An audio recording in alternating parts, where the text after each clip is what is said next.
finalizando esse ciclo da manhã, nós já vamos pedir para compor a mesa os profissionais que aqui falaram no período, só que antes de irem à mesa, o fisioterapeuta Eduardo Vital, a nutricionista Rafaela Vélez, doutora Adriana Bacon, doutora Silvana, pneumologista professor Dr. Mauro e o Dr. Fábio de Salles.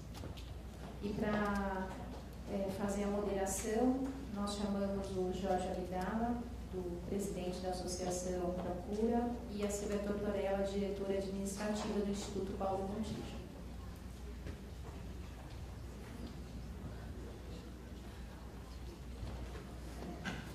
Só para a gente checar, dos palestrantes de ontem à tarde, tem alguém aqui que voltou hoje para o evento, que era da multidisciplinaridade?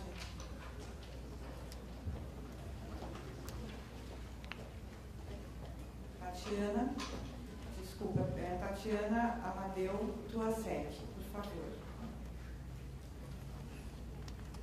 A Daniela conseguiu chegar? Daniela Mota? Não. Então, acho que só você... A Martina está onde? Martina? Então, eu vou convidar a Martina também, que já foi voluntária lá no ambulatório do Unifesp, representando a Márcia Cunha, que vai falar e poder responder para a fisioterapia motora. Bom dia a todos. Quem tiver perguntas aqui para os palestrantes, nós temos então fisioterapeuta respiratório, fisioterapeuta motor, nutricionista, fono, pneumologista, um neurologista que caiu aqui de paraquedas, advogada, PO, e já falei todos, né? E está faltando o colega do agronegócio. Dr. Fábio Está aqui, ele é o mais importante da equipe multidisciplinar. Com certeza. Eu vou explicar para vocês depois das perguntas.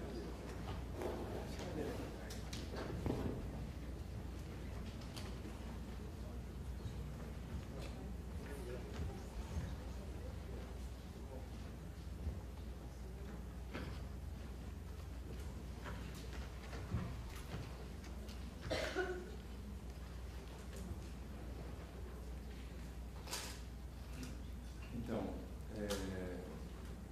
vamos começar. Quem tem dúvidas? Querem fazer pergunta para os palestrantes sobre as palestras de ontem, de hoje?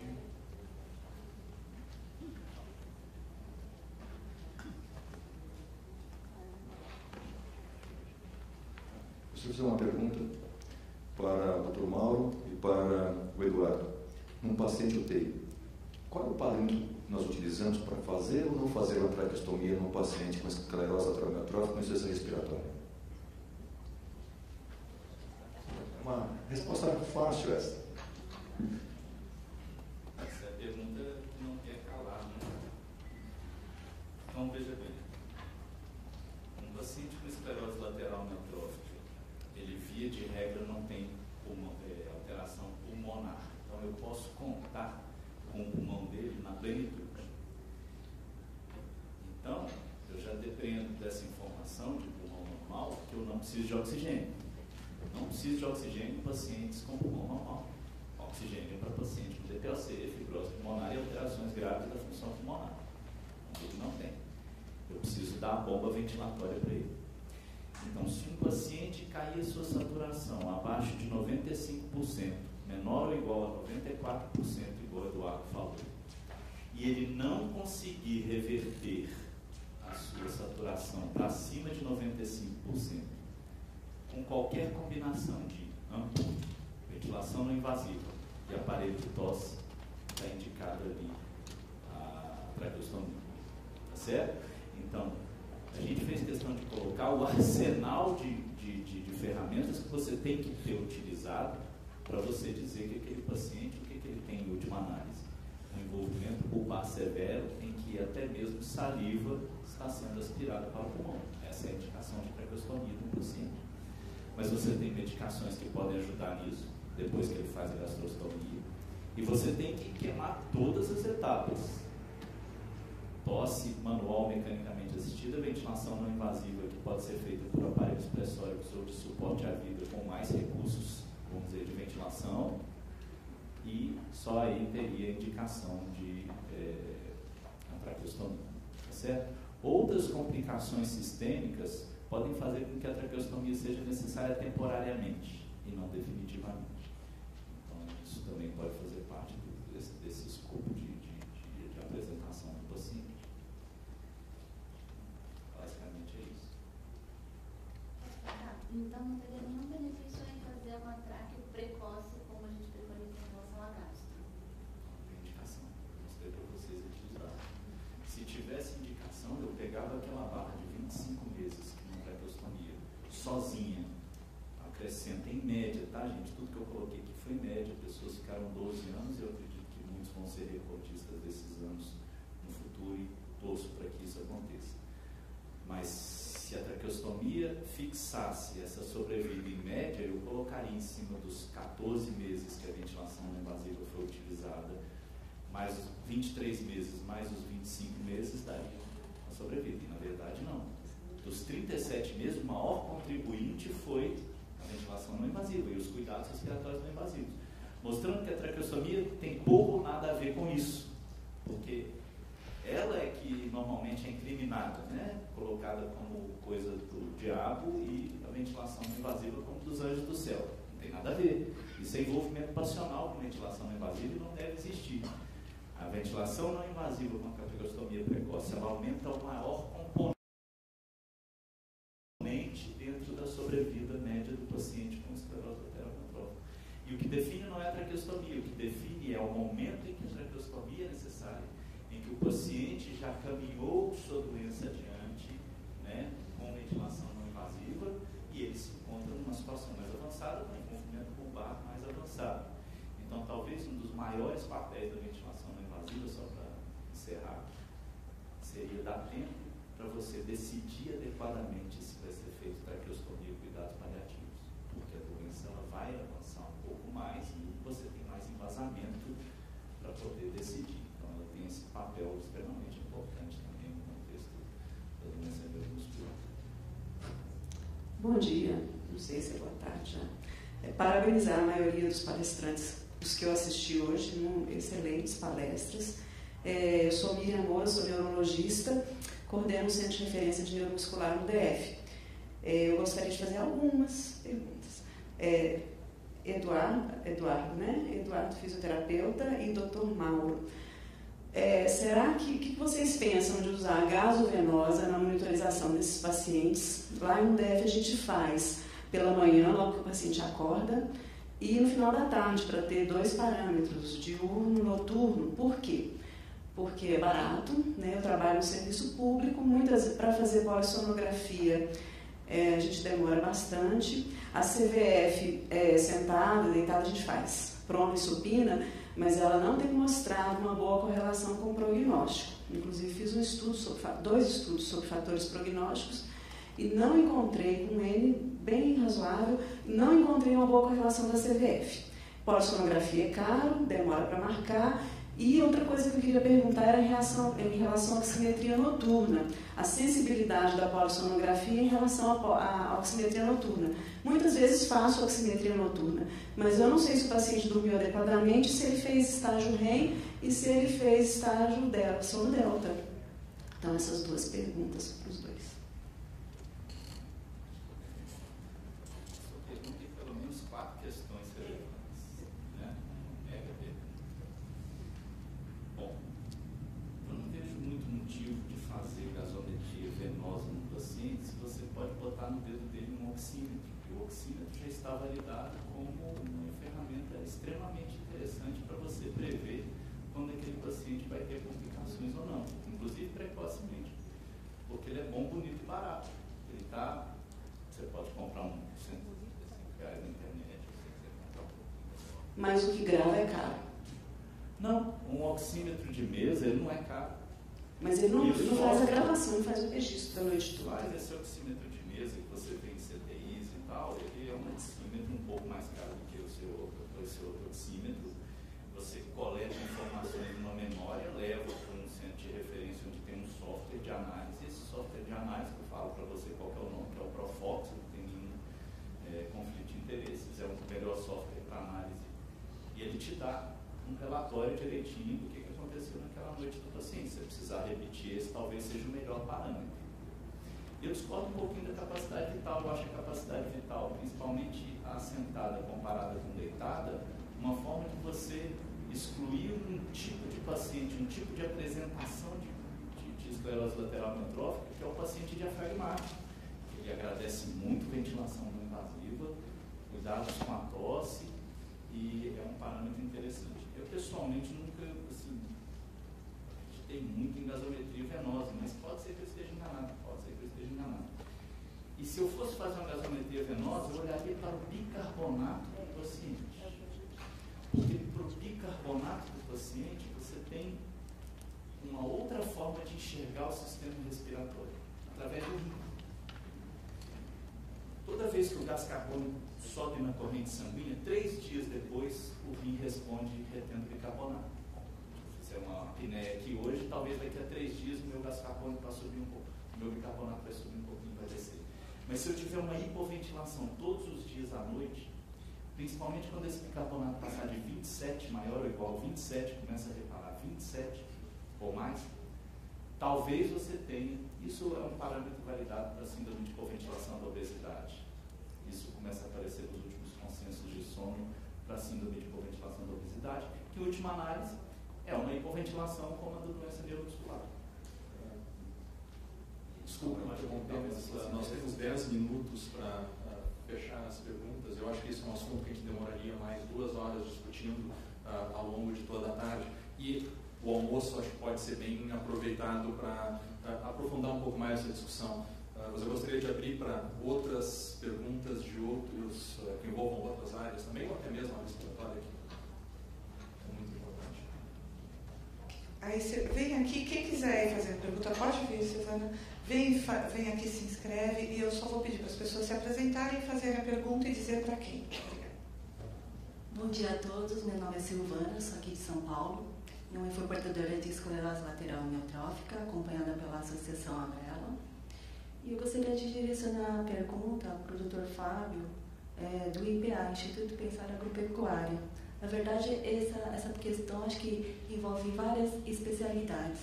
Mas eu gostaria de perguntar o que o Instituto Pensar Agropecuária poderia contribuir com relação à segurança alimentar junto com a OMS. E que se no futuro, com relação à população também em geral, porque conforme esses 2 dias que acompanhamos no simpósio, as informações que tivemos com relação à parte nutricional da esclerose lateral amiotrófica, e se futuramente forem desenvolvidas mais pesquisas com relação a esse aspecto e que envolve essa parte da agropecuária, como que os portadores de esclerose lateral amiotrófica e demais pessoas que vêm a adoecer por essas questões podem se defender, podem ser asseguradas, tanto na parte médica como na parte jurídica e outras especialidades que foram sendo envolvidas com as pesquisas. Eu acho que a pergunta é muito pertinente, principalmente porque você viu que nós somos praticamente 46 entidades ligadas à ONU.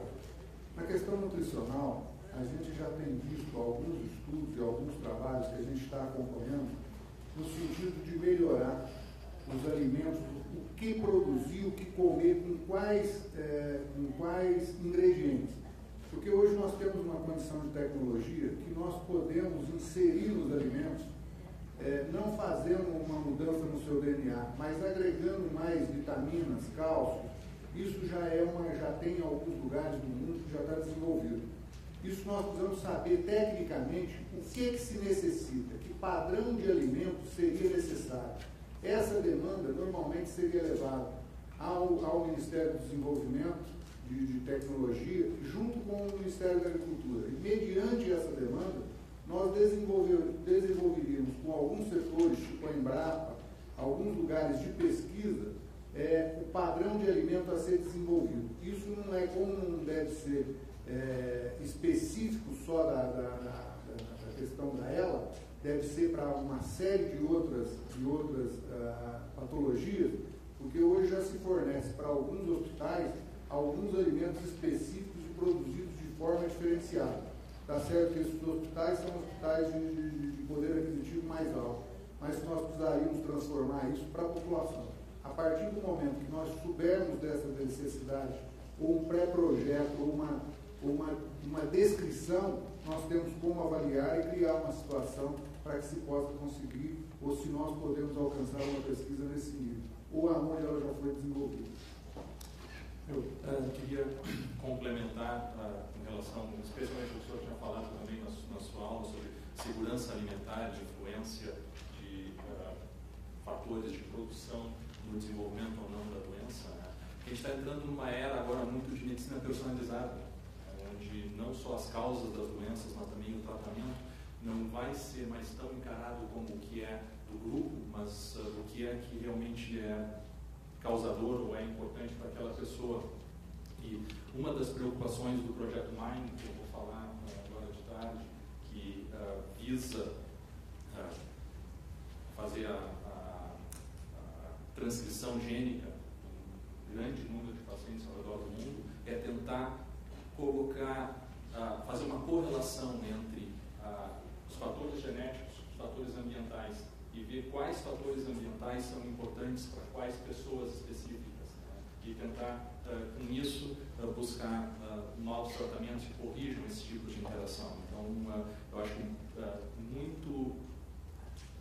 muitas pesquisas importantes estão por aparecer baseado nisso, e no momento que conseguir haver uma colaboração entre a área de produção agrícola e a área de pesquisa básica, eu acho que se pode desenvolver isso muito mais rápido, de forma mais segura.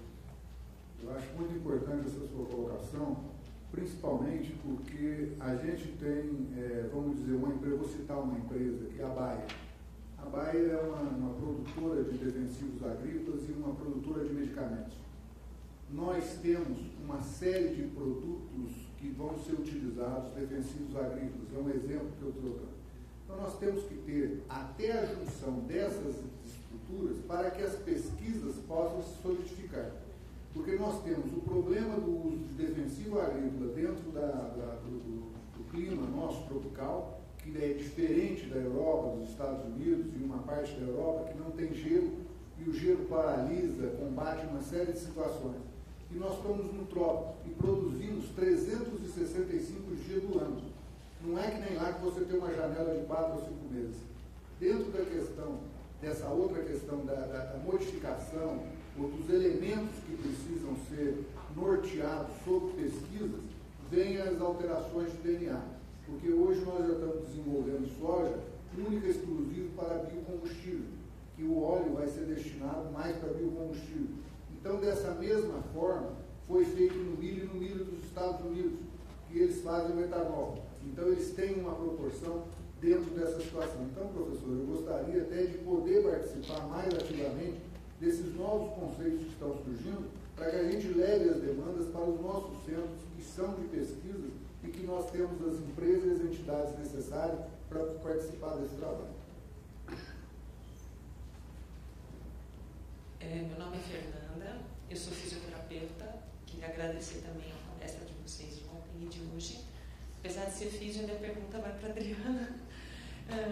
Eu trago uma pergunta da minha colega também de lá. Como é que eu trabalho com relação à válvula afonatória? É isso? E a dúvida é assim, existe uma pré-avaliação?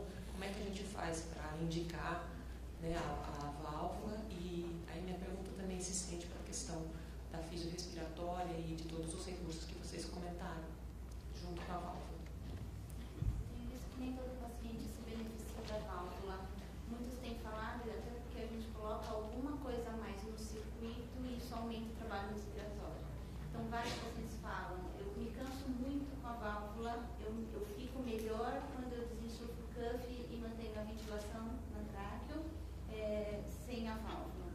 gente faz ainda assim, a avaliação bulbar ela é o diferencial. Como é que está essa avaliação da musculatura bulbar? Quando o paciente já tem um desabamento laríngeo, é muito mais complicado e aí é um paciente um pouco responsivo, que a adaptação ela acaba falhando. Gera frustração quando você indica aleatoriamente, vamos tentar de qualquer maneira. E não, se ele já tem esse desabamento laríngeo, a válvula a gente nem passa a ser de eleição.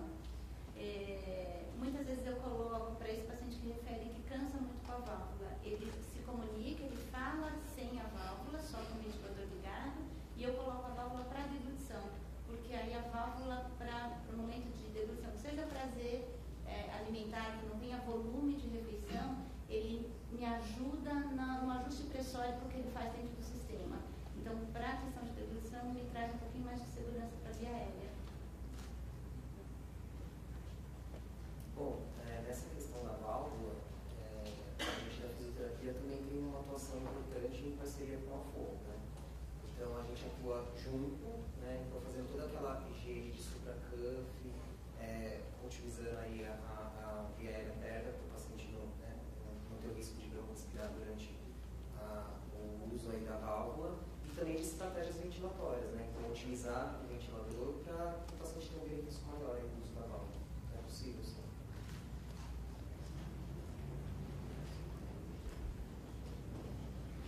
Bom dia, obrigada. Meu nome é Adriana, eu sou fonoaudióloga da ATUC Campinas, que é uma assistência domiciliária da Unimed, e eu sou integrante também acho que é a ONG mais nova que nasceu, que foi no dia 21, que é a APELA com 2 P's, que são os amigos portadores dos pacientes com ela. Nós somos em 4 que estamos aqui. Quero agradecer muito a participação, assim, as palestras foram extremamente enriquecedoras. E eu quero fazer uma pergunta para a Rafaela. Nós temos um paciente, há 2 anos e meio, ele foi diagnosticado com a ELA, e ele tem uma perda de massa muito grande. É um paciente com quadro de desnutrição severa. Ele usa gastro, ele tem tráqueo, ele consegue ficar, ele foi feito desmame de ventilação e ele consegue ficar o dia todo sem ventilação, só fica no período noturno. No entanto, a gente não consegue fazer esse paciente ganhar peso. E a esposa dele está desesperada. A equipe de fono, de nutri, de físio, todo mundo está empenhado. E ele faz hoje parte da nossa ONG, ele é assistido pela ONG. Então, eu gostaria que você me desse uma ajuda para eu levar para esses profissionais, porque a esposa teve uma informação por parte de um profissional dizendo que não haveria mais o que fazer com ele. O ganho de peso, ele é multifatorial, né? Ele não é só oferta calórica e proteica. Tem essa questão respiratória, que a gente sabe que quanto mais o paciente se esforça para respirar, para fazer esse movimento de forçar a respiração, ele gasta mais energia. Como eu falei, o gasto energético basal do paciente com ela já é maior do que os pacientes os indivíduos saudáveis. A gente geralmente calcula essas necessidades do paciente e tenta fracionar mais a dieta dele. Ele é exclusivo de ET? Não tem nada viral? Então, a gente geralmente costuma fracionar mais essa dieta, com volumes menores para evitar que cause ele tenha alguma intolerância e numa dieta hipercalórica e hiperproteica. Geralmente é isso que a gente faz. Mas tem que tomar cuidado realmente com o esforço físico do paciente também, para evitar esse ganho, esse gasto energético, para não potencializar o gasto energético e garantir a oferta calórica e proteica via gastrostomia, com uma dieta especializada para ele. Ele tem todo esse suporte, mesmo assim, não posso complementar? Bom dia, eu fiquei apresentando as palestras. Nós também fazemos parte de uma equipe. Eu sou a nutricionista Patrícia, a doutora Cristina está aqui presente também, Cristina Salvione, e a Rafaela é a mais nova pupila do grupo da nutrição. Então, só para complementar o que a Rafaela explanou, vezes o paciente emagrecido, você precisa ter cautela na oferta calórica e proteica, porque o que ele tem de massa ativa não permite que ele metabolize o que você oferece. Então, o que se imaginava anos atrás que um desnutrido precisasse de muita caloria, hoje nós sabemos que isso é dependente do que ele tem de massa ativa. Então, precisa utilizar o peso atual do indivíduo e multiplicar uma densidade calórica mínima e observar como o paciente evolui. Porque nesses casos que o paciente está muito emagrecido, propicia-se, o excesso de caloria vai propiciar a retenção de CO2 também. Então, não se recomenda fazer a oferta calórica e proteica convencional do paciente com esclerose lateral quando você tem uma desnutrição eminente. Pelo que você está dizendo, o paciente está em caquexia. E a caquexia não é tratável, ela é administrada, porque tirar um paciente de caquexia é extremamente complicado. Porque caquexia envolve processos muito mais complicados do que o emagrecimento, né? Então, o indivíduo com caquexia, ele tem a perda de massa magra e a redução da função. Então, não é tão simples assim. Então, talvez o que foi dito pelo profissional que não há um recurso, não é que não há um recurso total, mas a nossa capacidade de reverter este quadro é bem menor do que a perda de peso habitual que nós observamos nos pacientes. Então, não é a gastrostomia que vai garantir isso. É a redução da oferta calórica, principalmente, para o peso que ele tem e esperar ele anabolizar naturalmente, você vai aumentando a oferta calórica. Tá bom? Nada. Queria complementar também, e assim, do ponto de vista prático, já pode ser feita uma coisa com esse paciente que foi sugerido, que é fazer um descanso nele durante o dia, ele está largando a ventilação de manhã e pegando só à noite. Toda vez que você olha para um paciente que já usa invasivo ou não invasivo à noite, você muda sua ótica e fala, ele larga o aparelho de manhã e pega só à noite. E para a força muscular dele, proporcional a essa desnutrição, fazer o exercício respiratório é igual para a gente subir no esteiro e ficar andando o dia inteiro. Então ele poderia fazer até mais do que um período de ventilação mecânica durante o dia para descanso, e isso pode ajudar ele a anabolizar também. E me ocorreu também que ele pode ter alguma outra doença subjacente. A gente sabe que existe doença neuromuscular paraneoplásica, e isso aí poderia também ser um objeto de propedêutica em cima desse paciente. Bom dia, meu nome é Tamara, eu sou fonoaudióloga e eu sou de Belo Horizonte, e eu queria só reforçar então um conceito para poder ficar mais firme para os pacientes, para os familiares, os cuidadores. Então, não existiria a questão da traqueostomia precoce, mas sim de uma traqueostomia programada?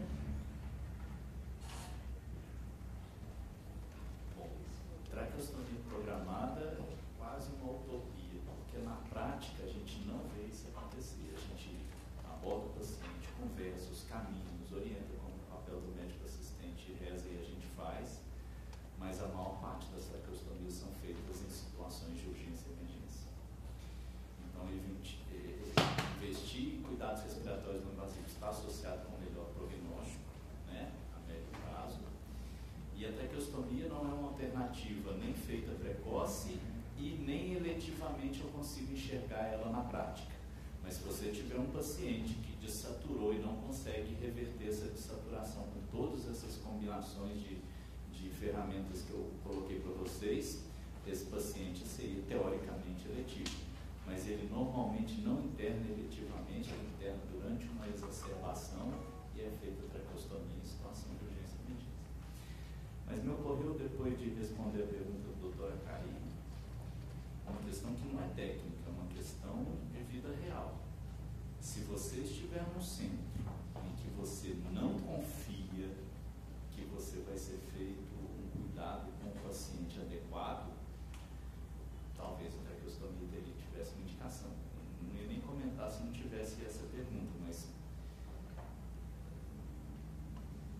se você não tiver as garantias para poder fazer cuidados respiratórios não invasivos em geral, quando não invasivo e você tivesse com um paciente, esse paciente inclusive é um dos pacientes mais frequentes no Brasil, e ele inclusive é uma prioridade. Agora no dia 3 de agosto a gente vai ao Ministério da Saúde propor incorporação de novas tecnologias, né? E para a parte de gestão isso faz uma diferença muito grande também, porque a gente está em situação de crise, mas a maior crise que a gente vive é de recurso humano. Não sei se vocês vivenciam isso na prática de vocês, mas essas histórias que eu mais ouço em contexto de doença neurológica muscular. E daí a gente pegar o modelo do agronegócio, que eu acho que é um modelo bem sucedido no Brasil, e a gente não tem que pegar modelos que não sejam brasileiros para poder falar. E o agronegócio é um modelo bem sucedido no Brasil. O agronegócio tem assim, informações de dentro da minha casa, porque meu pai é envolvido com agronegócio, o padrinho de casamento do meu pai foi a pessoa que criou a Embrapa, o doutor Eliseu de Andrade Alves, né? Meu pai é Mauro de Rezende Lopes, não sei se você conhece, ele é a pessoa que agora está sendo reconhecido como uma pessoa que promoveu a Revolução Verde na década de 70 e 80, que abasteceu não só o Brasil e acabou com a fome, mas também o mundo inteiro, né? Não é isso que o Brasil faz hoje em dia, não é o celeiro do mundo. E a ideia que eles tiveram foi uma ideia de cópia de modelos americanos. Você tem que investir em recurso humano, capital humano. Isso foi muito falado na época.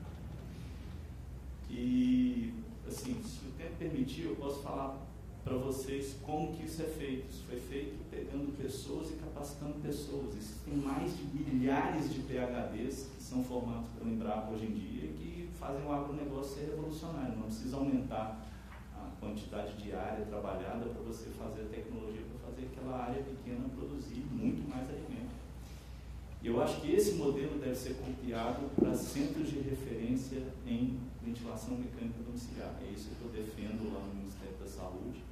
Isso já deu certo no Brasil, dá certo, por exemplo, no SARA, que é um modelo muito parecido com o Embrapa. Depois eu posso contar para o senhor como isso foi copiado por um acaso. Né? O Eliseu era paciente do Campos da Paz e esqueceu um artigo de capital humano na consulta. E ele leu aquele artigo e aplicou, e a rede SARA foi criada assim. Então, investindo em pessoas, para depois você incorporar tecnologias, porque tecnologias, mal ou bem, a gente consegue, a gente vai conseguir com parcerias público-privadas, com associações, igual você colocou na última linha do seu slide, né, parcerias público-privadas. Em crise a gente vai ter que partir para essas soluções. Mas as pessoas, é muito importante que a gente tenha pessoas. E ter uma pessoa com perfil para tratar a doença neuromuscular já é difícil. E essa pessoa tem que ser bem treinada e a informação está à disposição, mas isso tem que começar a fazer parte do nosso conflito de interesse para que no futuro pessoas sejam mais bem atendidas com doença neuromuscular no Brasil.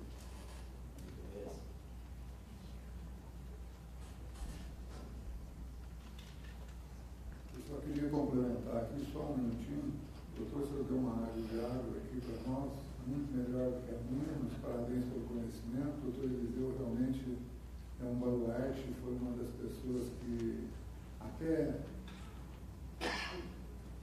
as suas regras, as suas condições são utilizadas por nós até hoje, com muito prazer. Então, muito obrigado pelas palavras aí, coloco à disposição do senhor para fazer todo tipo de trabalho que for necessário. Uma pergunta aqui, eu fiz uma apresentação ontem, eu trabalho com genômica da ELA, e a gente identificou algumas mutações aí no genoma mitocondrial que podem estar associadas com a ELA. E eu gostaria de saber, a pergunta é direcionada à mesa como um todo, se já foi observada alguma correlação entre variações fenotípicas da ELA e a resposta ao riluzol, na dose de 50 miligramas a cada 12 horas. Se foi observado, por exemplo, se você tiver a forma bulbar, responde melhor ou não, se tiver outras formas fenotípicas, e se também foi vista alguma correlação entre o gene que está alterado no paciente, por exemplo, 40% das formas familiares, você tem alteração na OF72 do cromossomo 9.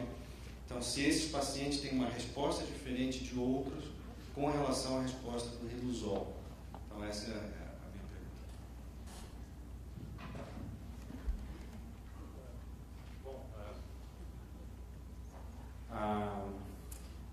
Bom, a resposta mais rápida é não. Não se tem essa informação. Se sabe que provavelmente, por conta patológica, a ela, a mutação da SOD1 seja diferente das outras. Tá? Essa provavelmente é uma doença diferente, porque não tem os agregados proteicos que tem nas demais formas, os modelos animais se comportam de forma diferente, e absolutamente tudo que se testou em estudos animais no modelo SOD1 depois falhou em humanos. Então, Então, provavelmente essa forma é uma forma diferente e atualmente se considera até que não é um modelo tão adequado, só se usa por ser o modelo mais conhecido ainda em fase de triagem. Quanto aos demais genes, né, tanto de ela familiar quanto as alterações esporádicas, não se tem uma correlação fenotípico-genotípica bem clara, nem do ponto de vista sintomático, nem da resposta ao Riluzol. Isso aconteceu no estudo pivotal do Riluzol. Houve uma diferença entre resposta de pacientes de início vulvar ou de início apendicular, mas na prática, depois de muitos estudos abertos que se seguiram, não houve qualquer diferença entre eles. O que não quer dizer que isso não vai acontecer. E o que eu acho que se precisa é se ter um número muito maior de pacientes, e não pacientes com ela familiar que parece, né, apesar de ser a mesma doença, ter características específicas, mas ver nos pacientes com ela esporádica quais os polimorfismos que eles têm que poderiam predispor para uma resposta melhor ou uma resposta pior, ou até mesmo para uma evolução melhor, uma evolução pior, e uma interação diferente com o ambiente. Né? Isso aí que é a coisa interessante que está acontecendo agora, que é pegar 22.500 pessoas e cruzar esses dados, que é o que vai se tentar fazer agora nos próximos 2 anos. Para ver a genética. Para ver a genética.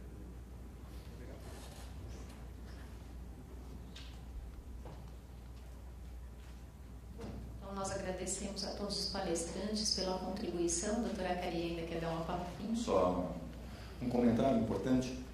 É fundamental que nós peguemos essas informações que são passadas e sejam registradas também. E tem um objetivo. Nós estivemos em Brasília na quarta-feira passada. Se nós não colocarmos nossas demandas para frente, nada vale. Reunião como essa. E dentre as demandas, uma delas são diretrizes. Nós precisamos fazer diretriz. E qual é o caminho para isso? Utilizarmos o que nós comentamos, o que nós estamos vendo, mas precisamos utilizar as ferramentas que nós temos às mãos. Uma delas é a Academia Brasileira de Neurologia. Ela tem um departamento científico do neurônio motor, tem um outro departamento científico que é da neuroreabilitação. Portanto, as pessoas que estão aqui, que estejam interessadas em se inscreverem na Academia Brasileira de Neurologia, é interessante. Para inscrição, ou seja, não precisa ser só médico, pode ser a área da reabilitação também, serão necessárias 2 cartas de apresentação. Francisco vai fazer as 2, também. Eu faço outras 2, não tem problema. É importante isso. E já estamos convocando essas pessoas para fazermos as diretrizes relacionadas à situação esclerose lateral amiotrófica. Veja quanta coisa foi discutida aqui que é fundamental. E como que as pessoas são maltratadas. O Mauro comentou a respeito do maltrato da ventilação mecânica não invasiva.